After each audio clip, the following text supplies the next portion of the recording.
राम कदम, दो तीन इश्यूज हैं जिन पर आपका जवाब बहुत इंपॉर्टेंट है, बहुत मायने रखता है।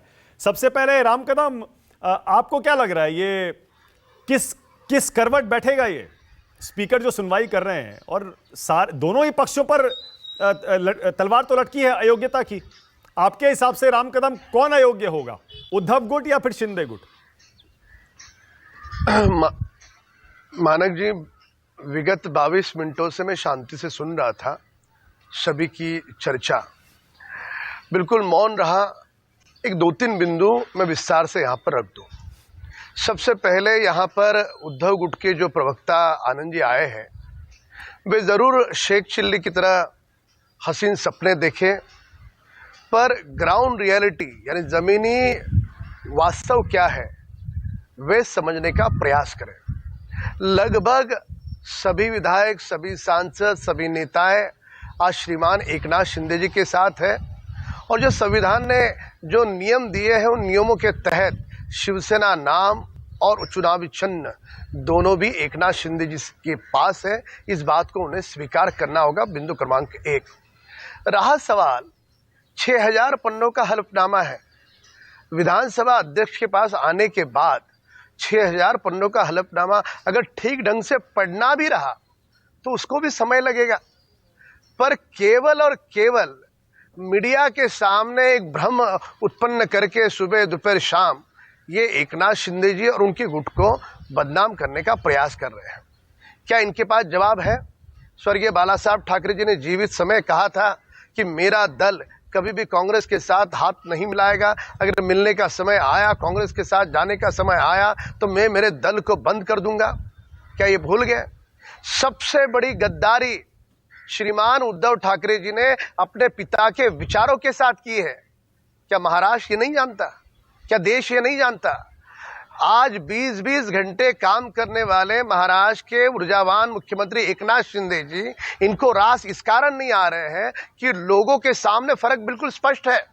एक तरफ देवेंद्र जी और एकनाथ शिंदे जी 20-20 घंटे काम कर रहे हैं, और उनके उद्धव ठाकरे पत्रकारों से तक नहीं मिलते थे। आप अजीत पवार को भूल गए राम कदम? अजीत पवार 20 घंटे काम नहीं कर रहे क्या? आप अजीत पवार को भूल गए? मैं बता रहा हूं, अजीत पवार जी हमारे साथ आकर के अब 2 महीने हुए हैं। हाँ। वे भी काम करते हैं, उनके भी कामों के बारे में कोई किसी को कोई ऑब्जेक्शन नहीं है। पर बात यहां पर हो रही है कि उद्धव ठाकरे और वर्तमान सरकार के मुख्यमंत्री, उप मुख्यमंत्री, इनका काम करने का तरीका। ऐसा मुख्यमंत्री जो घर से बाहर नहीं निकले, जो पत्रकारों से, नेताओं से, मंत्री से नहीं मिले, क्या दिया 2.5 साल में आपने महाराष्ट्र को?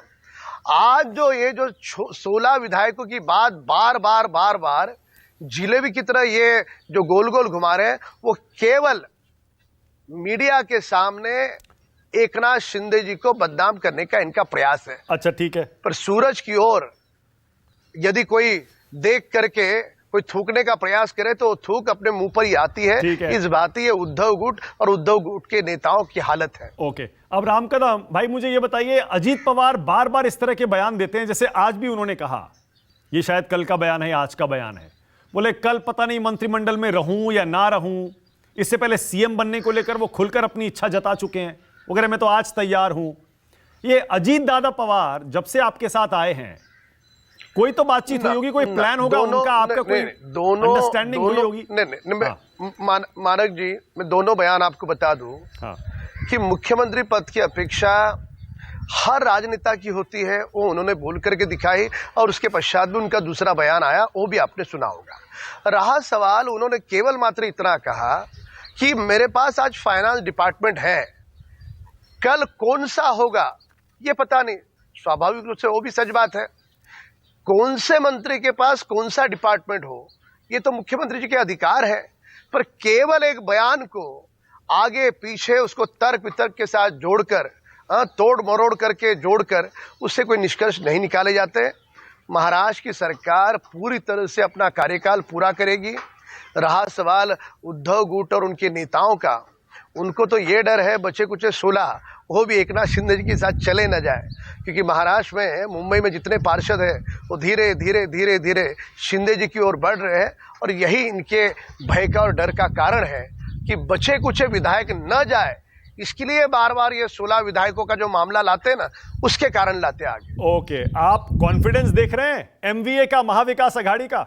संजय राउत कह रहे हैं राहुल गांधी देश के नेता बन गए हैं, वो जहां से लड़ेंगे चुनाव जीत जाएंगे। आप हल्के में ले रहे हैं एमवीए को और राहुल गांधी को? ये वही संजय राउत है जो राहुल गांधी को, नहीं, ये वही संजय राउत है जब एक दिन पिछले काल में राहुल गांधी को गालियां शब्दशः नहीं लेना, उनके बारे में भला बुरा कहते थे। और आज देखो दिन बदल गए, राहुल गांधी के प्रवक्ता हो गए, उसकी प्रशंसा कर रहे हैं। मतलब जब बाला साहब ठाकरे ने राहुल गांधी और गांधी परिवार को हमेशा लताड़ा, उन पर तीखा प्रहार किया, और यही संजय राउत और उद्धव ठाकरे और उनके पुत्र आदित्य ठाकरे उसी राहुल गांधी और गांधी परिवार के तलवे चाट रहे हैं। ओके, राजू वाघमारे। क्या बाला साहब को मानने वाले कार्यकर्ताओं को ये पसंद है?